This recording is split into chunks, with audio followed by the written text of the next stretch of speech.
Hello everyone.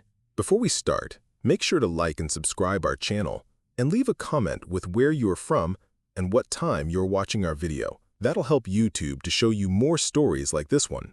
When I moved into my first apartment, I didn't have much. Just a couple of bags of clothes, some secondhand kitchen stuff my mom didn't need anymore, and a mattress on the floor. It was exciting though. I was 23, finally living on my own, and determined to make it work, even if I was broke. The problem with being broke is that decorating your new place means scavenging Facebook Marketplace, thrift stores, and yard sales. Most of the time you find junk, but every once in a while you stumble across something that feels like a win. For me, that win came in the form of a mirror. I've been wanting a big mirror for my bedroom, something I could use to check outfits before work. Full-length mirrors aren't cheap, at least not the decent ones. Then one night, scrolling through Marketplace, I saw it. A tall, ornate, antique-looking mirror with a carved wooden frame. The kind of piece you'd expect to see in an old Victorian house. The seller only wanted $40. I drove across town to pick it up. The seller was a thin, tired-looking woman who barely made eye contact. The mirror was already waiting by her porch, wrapped in a sheet. She insisted on helping me load it into my car, even though it was heavy. I remember joking that she must really want it gone, and she gave me this half-hearted smile before saying, "Yeah, it's better if it's not here." At the time, I didn't think much of it. People sell furniture all the time. I just figured she was downsizing or needed the cash. When I finally got it into my apartment and peeled off the sheet, I was stunned. The frame was even more detailed than I had realized. Little hand-carved flowers, twisting vines, and faded gold paint. It looked like something worth hundreds. For $40, it felt like I had hit the jackpot. I propped it up against the wall of my bedroom, across from my bed. That night, lying on my mattress, I could see my reflection in the dim glow of the streetlight leaking through the blinds. It made the room feel less empty, almost alive.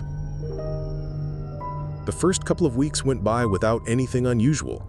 I'd stand in front of the mirror before work, adjusting my blouse or fixing my hair, and feel kind of proud. My apartment still barely had furniture, but the mirror made it feel like a real space. But then, slowly, I started noticing little things. It began with this vague sensation of being watched. Not in a paranoid way, but in that subtle hair on the back of your neck way. I'd be brushing my teeth, minding my own business, and suddenly feel the urge to glance toward the bedroom. More often than not, my eyes would land on the mirror. It always looked so dark, like the reflection didn't quite match the lighting in the rest of the room. It gave me chills.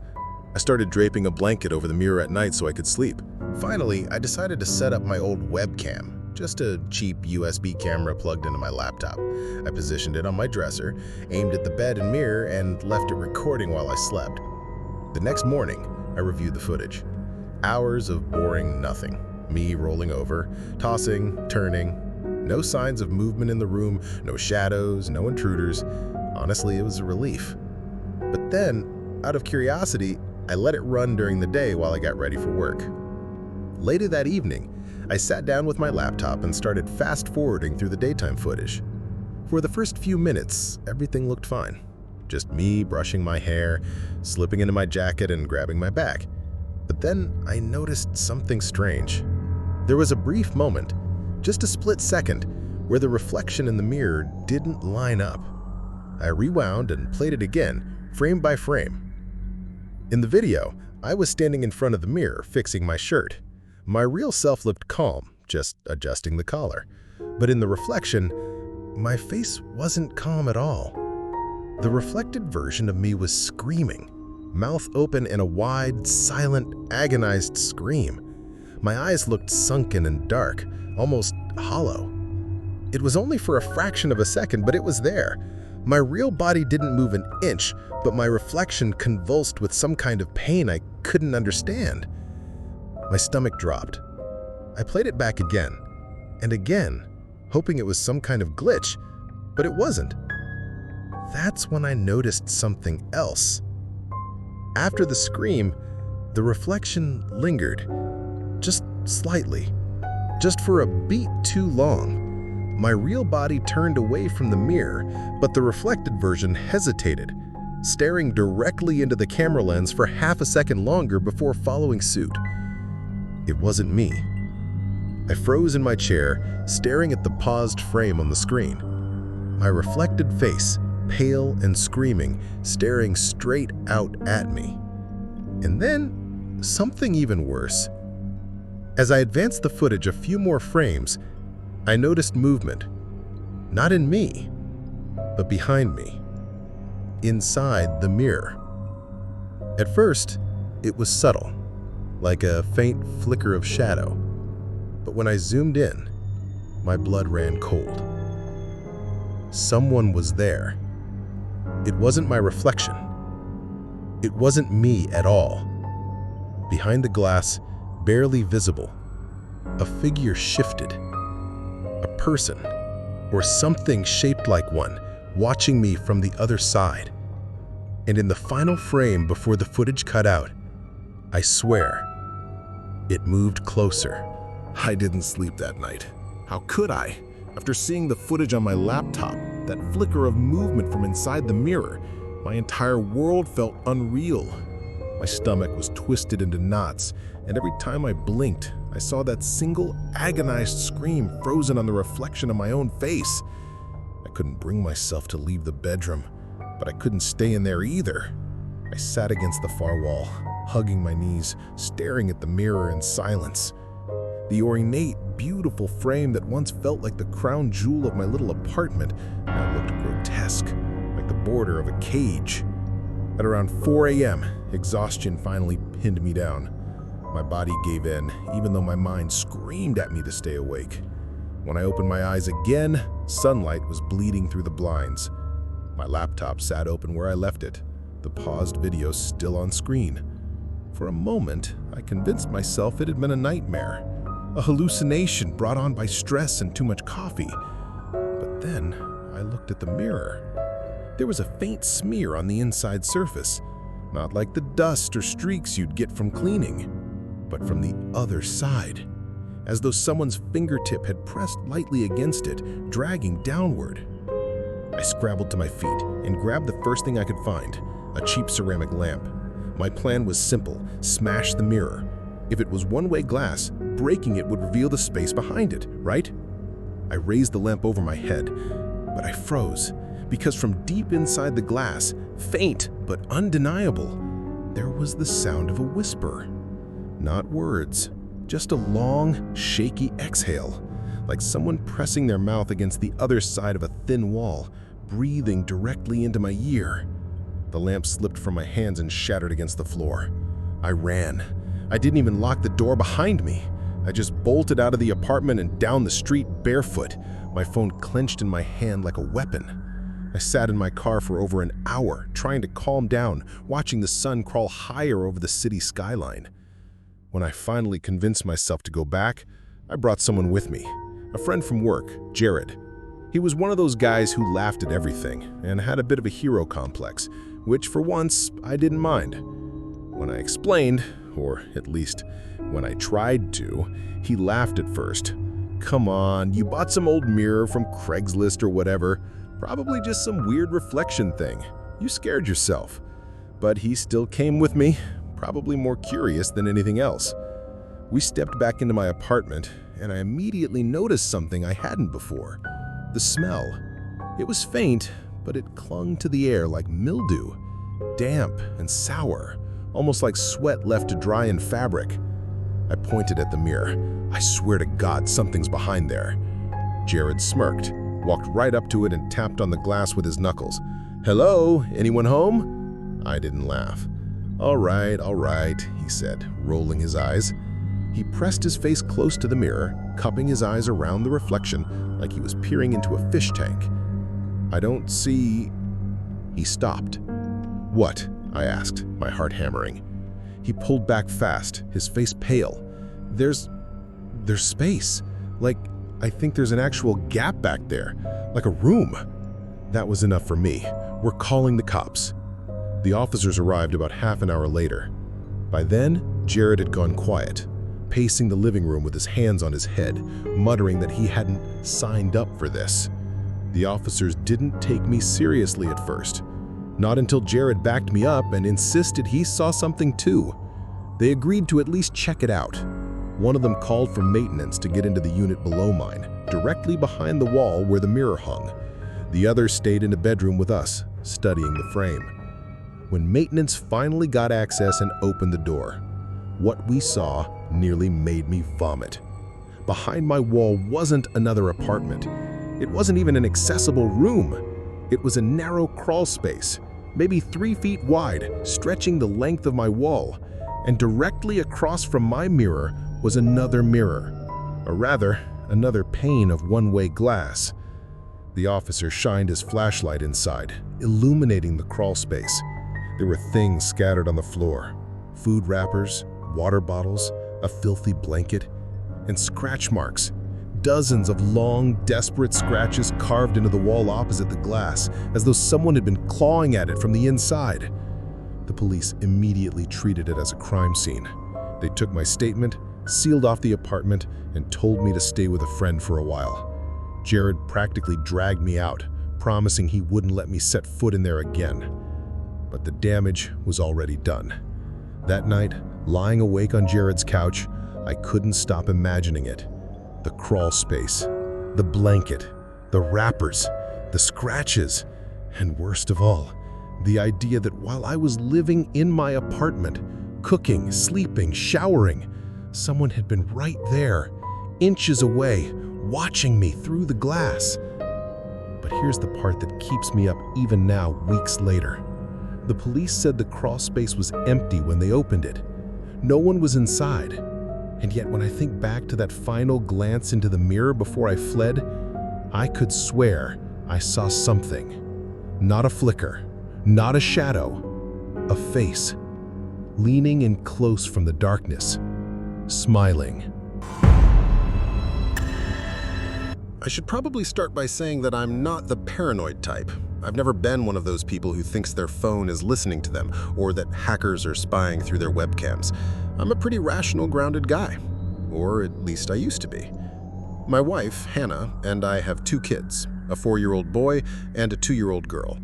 Life had gotten overwhelming, so about a year ago, we decided to hire a nanny. Her name was Claire, and honestly, she seemed perfect. Mid-30s, tons of experience, polite. The kids loved her. Within a week, she felt like part of the family. Still, for peace of mind, I installed a few hidden nanny cams around the house. Not because I didn't trust her, more because I'm protective of my kids. They were all small, discreet cameras, one in the playroom, one in the living room, and one in the kitchen. Nothing invasive, nothing in the bedrooms or bathrooms, just enough so that if anything ever seemed off, we'd know. For months, everything was fine. More than fine, actually. Claire was incredible with the kids, better than we could have ever hoped for. She cooked for them, read to them, even taught them little songs and games. We would occasionally check the feeds from the cameras, and she was always patient and attentive. But then one night, about 6 months in, something happened that changed everything. It was late, around 11 p.m. I was in my office upstairs, messing with our Wi-Fi router. The internet had been dropping randomly, and I thought maybe it was some interference or an IP conflict. I logged into the admin panel to see what devices were connected. And that's when I noticed something strange. There was an unfamiliar IP address listed on the network. Not a phone, not a laptop, not a smart TV. It was broadcasting locally, like a live video feed. Curious, I copied the address into my browser. At first, the screen was black. Then it loaded, and I froze. It was a live feed of my own bedroom. Specifically, the smoke detector on the ceiling above our bed. A pinhole camera was hidden inside it, angled perfectly downward. I didn't move for a solid minute. My mind was scrambling, trying to make sense of what I was seeing. I hadn't installed this. I hadn't even thought of putting a camera in our bedroom. And then I noticed something else on the screen. A counter. Current viewers, 14. 14 people. Right at that moment, we're watching a live stream of my bedroom. I felt my stomach twist. My hands were shaking as I scrolled down, and that's when I saw the chat box next to the video. Hundreds of messages, some recent, some from weeks ago, all anonymous usernames. They're back again, LOL. Look at her. Damn, she's gorgeous. Wait till they start. Just be patient. This is better than cable. He doesn't even know. Ha ha ha ha. I couldn't breathe. My heart was pounding so hard it hurt. This wasn't just some glitch or random IP camera from a neighbor's house. This was inside my bedroom. This was us. I sat there, scrolling in horror, realizing that complete strangers had been watching my wife and me for God knows how long. Sleeping, talking, changing clothes, being intimate. My skin went cold when I saw the timestamps. The feed had been live for 7 months. I almost knocked my chair over, rushing back into the bedroom. I stood there, staring at the smoke detector, this thing I had never questioned once. I climbed up on a chair and yanked it down. It wasn't a smoke detector at all. It was a cheap plastic shell with a tiny hidden camera inside. I smashed it against the wall until it shattered. Hannah woke up, panicked, asking what was happening. I could barely get the words out. They've been watching us. Someone's been watching us. We tore through the house, checking every room, every smoke detector, every outlet. That night, we barely slept. I kept refreshing the feed, but once I destroyed the device, it went offline. The next morning, I called the police. They sent an officer who took the broken camera and filed a report, but I could tell by the look on his face that he didn't think much would come of it. He told us it could have been installed by a contractor, maybe even before we moved in, or, he suggested, by someone with access to the house. And that's when it hit me. Claire, the nanny. She had access to every room in the house. She was around when we weren't. She knew our routines. I didn't want to believe it. Claire had been nothing but good to us. She loved the kids and they loved her. But who else could it have been? That day, I told her not to come in. I made up an excuse about the kids being sick. Then I went back through the footage from our legitimate nanny cams. Hours and hours of recordings. For the most part, everything looked normal. She was attentive, kind, playful. But then I noticed something small. A moment in the kitchen feed about 5 months back. Claire is standing on a chair, changing the batteries in the smoke detector above the doorway. Except that smoke detector didn't actually take batteries. It was hardwired. My chest tightened. I scrubbed forward to another clip, and sure enough, there she was again, this time in the hallway, standing on a chair, fiddling with another smoke detector. It wasn't once. It wasn't twice. It was multiple times. She wasn't changing batteries. She was planting cameras. I felt sick. I confronted her over text, asking point blank if she knew anything about it. She didn't respond for hours. Then finally, one short reply. You weren't supposed to find that. I called her immediately. No answer. Tried again, straight to voicemail. We never saw Claire again. The police tried to track her down, but the information she gave us on her application turned out to be fake. Even the references were bogus. She wasn't who she said she was. We changed the locks, got rid of every smoke detector, every suspicious device in the house, but I still can't sleep in that bedroom anymore. Because here's the part that keeps me up at night. That website, the one that hosted the feed, it's still up. I check it sometimes, even though I know I shouldn't. And every now and then, a new feed appears. Different rooms, different houses, different families. All with the same chat log running alongside it. And sometimes, buried among the comments, I see familiar usernames, the same ones that watched us. They're still out there, watching someone else now, waiting for the moment the family realizes they were never alone. My dad is 78 years old and has lived alone ever since my mom passed away. He's stubborn, proud, and doesn't like asking anyone for help, even though his health has been declining the past few years. I live in another state, so I can't always be there for him the way I want to be. I call him every evening, send him care packages, and visit when I can, but I still worry about him constantly. About a year ago, I got a call from him that scared me. He told me he had fallen in the kitchen while reaching for a plate. He didn't break anything, thank God, but he was shaken up. He admitted that he couldn't get up on his own, and that's when his new neighbor, some guy named Chris, came to the rescue. Chris was in his mid-30s, friendly, and apparently had just moved into the house next door. He rushed over when he heard my dad shouting for help and got him back on his feet. From that point on, he became sort of an informal caregiver. He would check in on my dad, bring him groceries, help him mow the lawn, even fix little things around the house. My dad kept telling me how lucky he was to have such a kind neighbor. And honestly, I wanted to believe it. It sounded too good to be true. Someone young, patient, and willing to give up their time for an old man they barely knew. But every time I visited, Chris seemed polite, charming, and genuinely attentive. Still, something about it unsettled me. Maybe I was just being protective, but I felt like I needed some way to check on my dad when I wasn't around. So last Christmas, I sent him a gift, a digital photo frame. He loved it. I filled it with pictures of the family, and he kept it right by his recliner in the living room. What he didn't know was that I had chosen a model with a hidden feature. It had a built-in camera and microphone, and with the right app, I could turn it on silently from anywhere. I told myself I'd only use it if I really needed to, like if he wasn't answering the phone for a long time. It gave me some peace of mind. For a while, everything seemed fine. Then one Sunday afternoon, I noticed I hadn't heard from him all day. I tried calling, no answer. I figured maybe he was napping, but I couldn't shake the feeling. So I opened the app and connected to the frame's feed. The screen flickered for a moment. Then, I saw the living room. My dad was in his recliner, looking frail but comfortable. And there was Chris, kneeling beside him with a spoon, gently feeding him soup. His voice was soft, almost tender.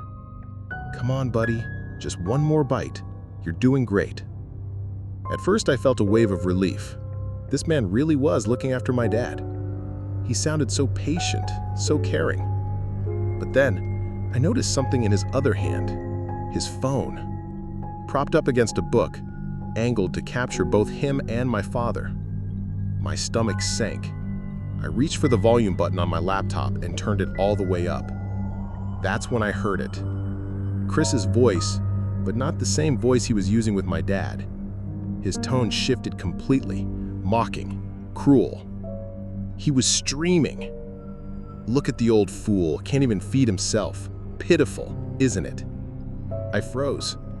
On my screen, I could see his lips moving kindly to my dad, coaxing him to take another spoonful, but through his phone, his words were venomous, meant for an audience I couldn't see. "Say hi to the fans, Grandpa," he laughed suddenly, turning the spoon toward the camera. My dad just blinked, confused. The live chat scrolled across the phone screen, dozens of people watching. Comments like, "LOL, this is gold. He's so clueless, ha ha ha. Feed the dementia clown. Bro, you're killing it. Here's a tip, $signs." And then little icons popped up, hearts, clapping hands, $signs. People were sending him money, paying him to humiliate my father. I felt sick. My hands were trembling so hard I could barely keep the laptop steady. I wanted to scream, to call my dad, to burst through the screen and rip that phone out of his hand. But I couldn't. I just sat there, listening, as Chris continued the act. To my dad's face, he was a saint, gentle, caring, loving, but to his audience, he was a comedian putting on a grotesque show. At one point, my dad started coughing, struggling with the soup. Chris immediately rubbed his back, soothing him with, "It's okay, take your time." Then, into the phone's microphone, he said with a grin, "Oops, looks like he's short-circuiting again. Someone called tech support." The chat exploded with laughing emojis. Someone donated $50 with the caption, "Make him dance next time." I slammed my laptop shut. I couldn't watch anymore. I dialed my dad over and over, but he didn't pick up. When I finally got through the next morning, I didn't know what to say. He was cheerful, talking about how Chris had brought him dinner again, how lucky he felt to have such a kind neighbor. I wanted to tell him. I wanted to scream the truth into the phone. But how could I? How could I shatter his trust, his comfort, his only source of daily help? The police? What would I even report? That a guy was being mean on a live stream? He wasn't physically harming my dad. He wasn't stealing from him. To the outside world, Chris was nothing but an angel. And so, I've kept it to myself. But the guilt eats at me every day. I check the feed constantly, watching him, watching them, hoping I'll catch something that crosses a line I can use to expose him. And sometimes, when I tune in, I swear Chris looks directly at the frame. His smile lingers just a little too long, like he knows I'm there. Like he knows that I know. And maybe, just maybe, that's part of the show too. I didn't think I'd become the kind of person who hides a camera in his own room. Honestly, I thought that kind of thing belonged in movies or on those true crime threads, people who had already been burned and were too paranoid to sleep without a live feed. But when my Bose headphones started disappearing again and again, and my roommate Mark shrugged like it was nothing, something in me snapped. These weren't cheap earbuds. They were the whole reason I could study in the middle of our building's chaos, the noise-canceling cans that made the campus bustle disappear. I'd bought them with a summer job I'd worked my ass off for. First time they vanished, I wrote it off as me being careless. Second time, Mark borrowed them and left them under a pile of t-shirts for a week. Third time, I found them on his desk and he told me, deadpan, that he swore they walked off. On Friday before finals, I decided I wasn't going to be passive anymore. I had a cheap motion-activated camera, one of those pocket cam models, left over from a stupid project in high school. It was small enough to tuck behind a stack of textbooks. I set it to activate on movement, plugged it in, and shoved it into the top shelf of my bookcase where it had a clear angle of the closet and my desk. Then I left for the weekend. I told Mark I was staying with my girlfriend for a study weekend. I told myself I was only going away because I had a midterm in the next town. I called it an experiment. When I got back Sunday night, I didn't want to look at the live feed. I wanted my headphones checked off a list, returned, normal. I was nervous, like I'd never been about a pair of electronics. I made ramen, sat down, and opened the footage on my laptop. The first night showed nothing. Me leaving, the room settling, a stray cat on the balcony brushing its tail against the rail, but nothing human except for a cautionary 2 a.m. bathroom run by Mark. The second night was the one I'll never get out of my head. At 2:34 a.m., the camera clicked on. Motion. The video jumped and there was this tiny, almost imperceptible shift in the corner of the closet, like the wallpaper had breathed. My first instinct was that it was some weird angle or a reflection. Then the linen closet back panel, the shallow wall where the electrician had patched pipes, scraped sideways. I rewound 3 times before I allowed my eyes to accept it.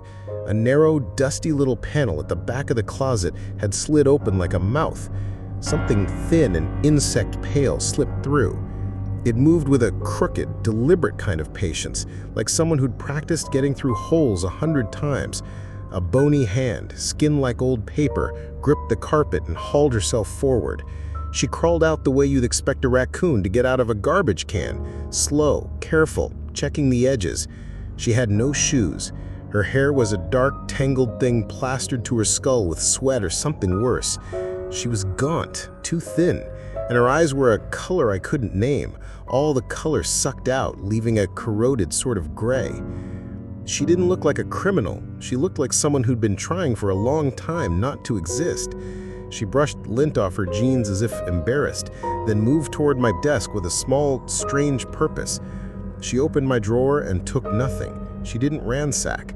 She slid into the chair, reached for my headphones, and put them on like an act of prayer. The camera's mic, thank God, had picked up sound. I had never tested those mics for speech clarity. I was about to learn why they have been designed to be as sensitive as they were. At first, it was just the soft intake of breath, the scrape of hair, the click of the headphones snapping over ears that had not heard loud music in a long time. Then she started to whisper. It wasn't addressed to anyone in particular. It was like watching someone finally find a confessional and treat it as a priest. She said, "I'm sorry." The voice was a dry thing that sounded younger than I expected.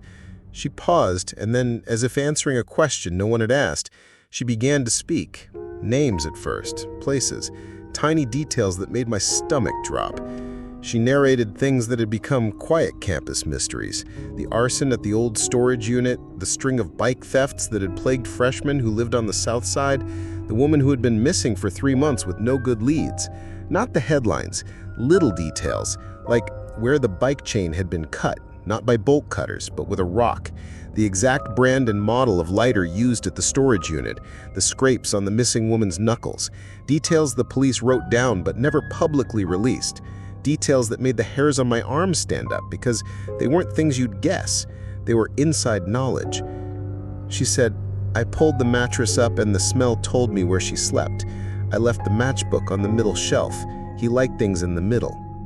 Every word was the confession of someone who had been inside other people's lives and had picked apart their outsides to find what she needed.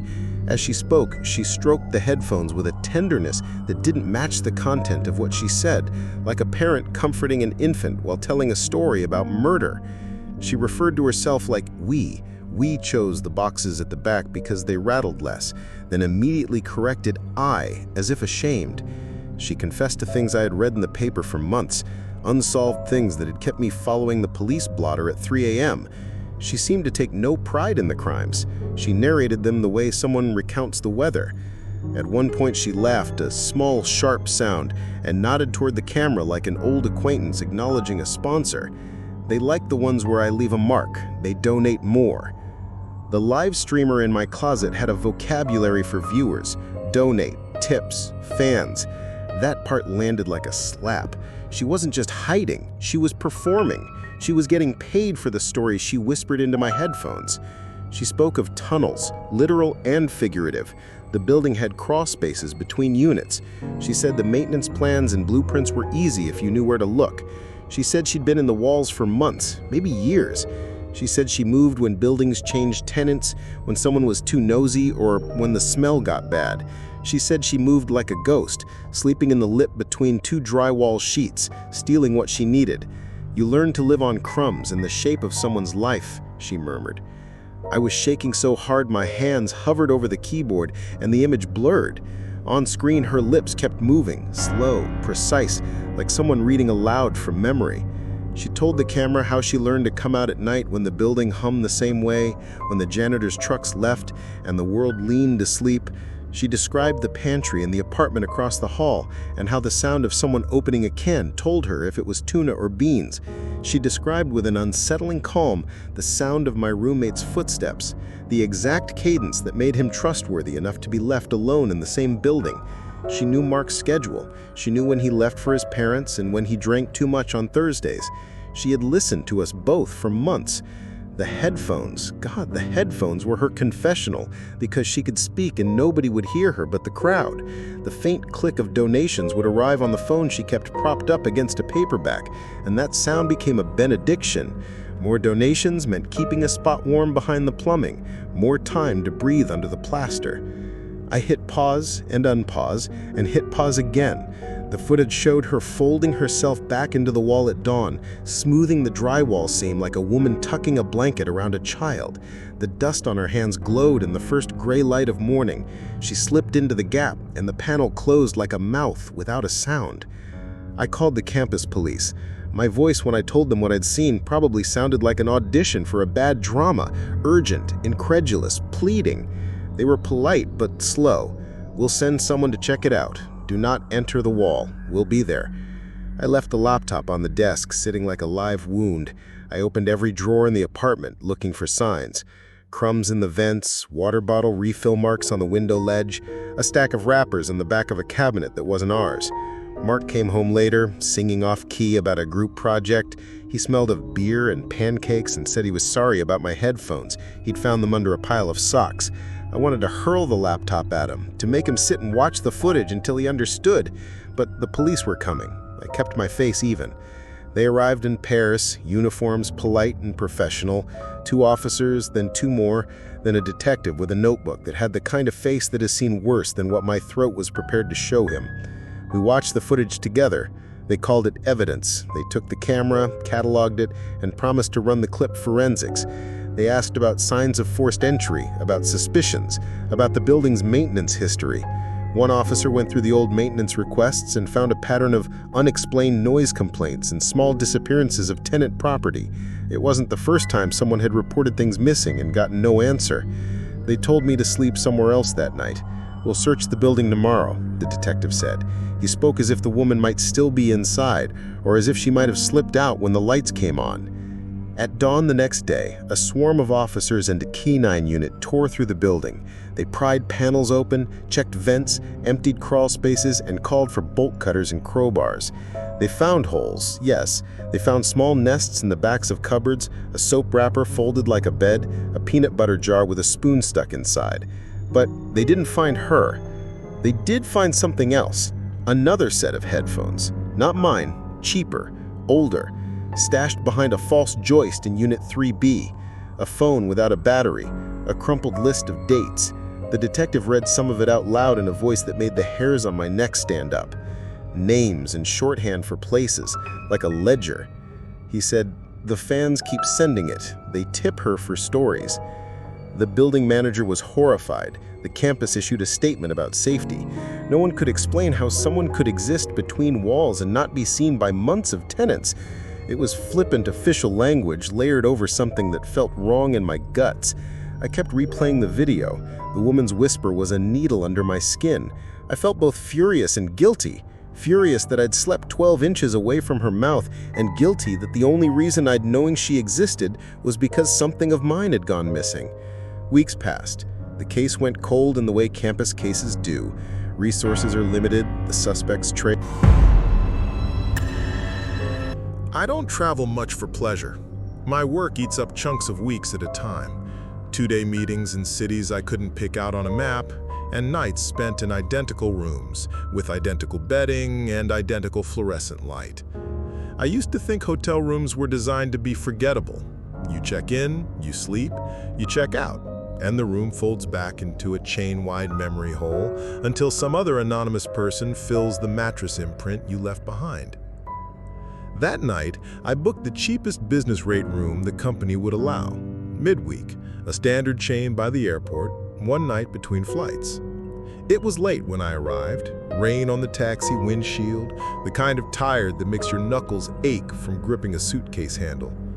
The clerk at the desk smiled with the practiced warmth of someone who handles strangers all day, handed me a key and that laminated fact sheet, Wi-Fi password, checkout time, and the breakfast window.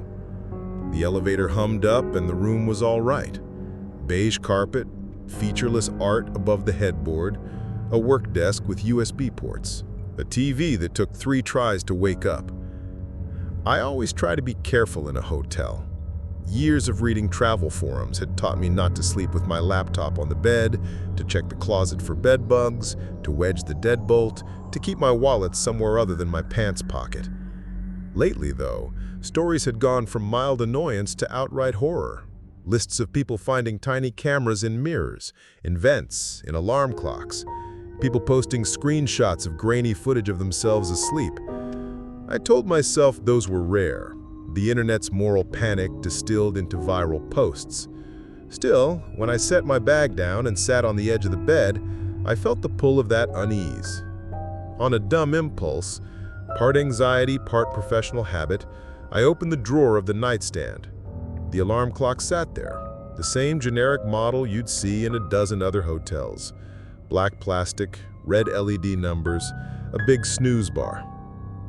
I pulled my phone from my pocket, opened a detector app I'd installed weeks earlier for a conference trip, the one that promised to sniff out cameras broadcasting on local networks and identify infrared reflections.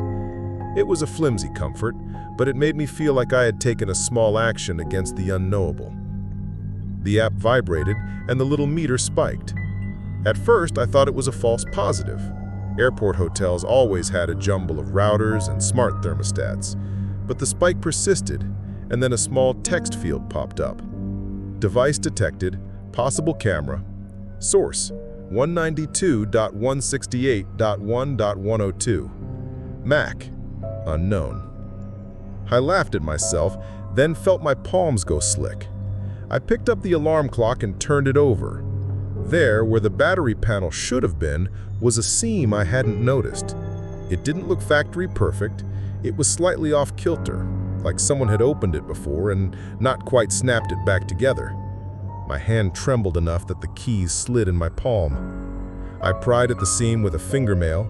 The plastic popped, and a tiny lens glinted at me from a hole smaller than a penny. Behind it, set into a little tray, was an SD card the size of a thumbnail. I did what anyone would do. I unplugged the clock, took it to the desk, and slid the card into my laptop. My fingers hovered over the touchpad for a long time before I double-clicked the first folder. The files were mercilessly boring at first. 6 o'clock, 6:15, 6:30, hundreds of short clips, encoded with dates spanning almost a year. The naming convention was clinical, like Room 304, 2024, August 14, 2315.mp4. Room 304, 2024, September 1, 6:30.mp4. Organized like someone who took pride in their records. I told myself to throw the card away, to alert the front desk, to never look. But curiosity is a terrible, logical thing. You tell yourself you'll stop after the first clip, and then the first clip is 10 minutes long, and the second is 20, and the third shows you something you can't unsee. The first file I opened was from 6 months ago. The video angle was perfect. The camera sat low on the nightstand, capturing the bed, the night table, the door. The colors were grainy, but it was enough. A man in a suit walked in, exhausted, talking into his phone. He tossed his jacket over a chair, showered, slid into bed. He slept. That was it. Mundane. And then my throat tightened because the footage felt private in a way that felt wrong. He had no idea he was being watched. I started skipping. Families on vacation, a young couple laughing into the sheets, kissing, pulling the blanket up like a blanket of safety. A middle-aged woman silently combing her hair in front of the mirror. A man who looked like someone whose job entailed lying to others for a living. Slick, guarded, lighting a cigarette on the balcony, and then later rolling into bed with the TV glowing. Each clip was a life, a quiet sequence of ordinary intimacy and care. No one looking into the camera. No one with any idea that they had been cataloged. The folders were ordered like a ledger. Dates, times, sometimes notations. 5:17, couple, honeymoon. 7:2, businessman, one night. Whoever compiled these files tended to label them with the kind of small cruelty that comes from owning other people's history. That in itself was monstrous. Not the recording, but the bureaucracy of it, the way the footage had been treated like inventory. I kept scrolling until I found the file that made me stop breathing. It was labeled simply with yesterday's date and a timestamp that began at 11:47 p.m. The video started with a shot of the doorway. Rain tapped on the window, and for a beat I felt my own heartbeat reflexively match the rhythm. A man entered, late, disheveled, a dark jacket dripping from the rain. He tossed back once, like someone checking a vantage point, and then a woman followed. She looked younger, hair pinned up in a hurry, cheeks flushed. They argued almost immediately, low at first, a fury that sounded like someone trying to swallow a volcano. The argument escalated with a speed that felt unnatural in its inevitability. Voices rose, the woman grabbed at the man, and he shoved her back against the headboard. The camera, mercilessly positioned, caught the expression on her face. That stunned, pleading look you see in people suddenly realizing that ordinary anger had tipped towards something darker. I closed my mouth to stop the sound from leaving it. I watched, and simultaneously wanted to close the laptop, to cover the screen, to run downstairs and do something that might both expose and erase what I had seen. What I watched instead was a collapse that I will never remake in my head without feeling like I am tearing open something that should remain closed. He hit her. Not one terrible moment of cinematic gore, but a landing of blows that were all the more chilling for their plainness. A fist, a shove that snapped her like a stick. She fell. She didn't scream much after that. There was a silentlessness that seeped out of her like air from a popped tire.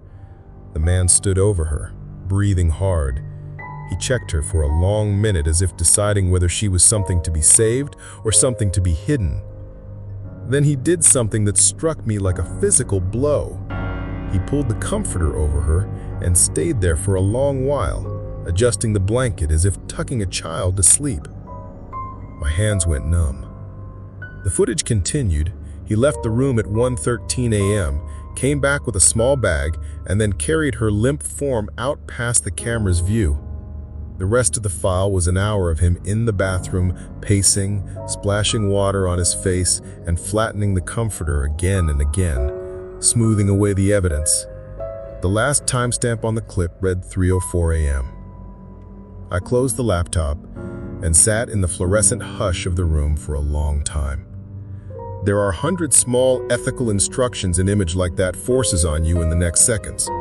Call the police, call hotel security, don't touch the card, don't upload it anywhere, seek witnesses. Each felt both necessary and insufficient. I slid the SD card into my pocket and walked out of the room with a weight on my ribs that made my breath shallow. At the front desk, the clerk's smile didn't change. "Did you need anything, sir?"